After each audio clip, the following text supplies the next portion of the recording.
wetele muthenosu wakuka kwa Yesu ani ya Yesu Kristo twenda kutungia mubea ana atongo ona ila sia wetwa mwana.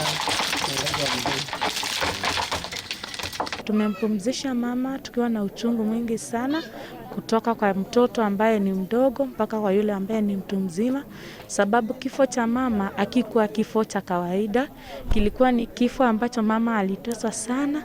Hata naomba tu Mungu atusaidie hizo memories zituondokee kabisa, sababu alifanyiwa unyama mwingi sana, akateswa, akachapwa na akamfanyia kitendo ambacho ni kitendo cha unyama kabisa, na wakaumiza ndugu yangu, wakaumiza mpaka baba yangu. Kisa kama hichi kimetusumbua sana mimi na bibi yangu. Tumeenda mpaka tukaripoti polisi. Polisi hakuna hatua walichukua, mbali walisema hii kesi haina mguu. Sasa nikashindwa, mguu itawekwaje? Mguu ndio itembee mpaka kotini. Haikutendeka. Kama ingetendeka hii mazishi haingekuwako leo.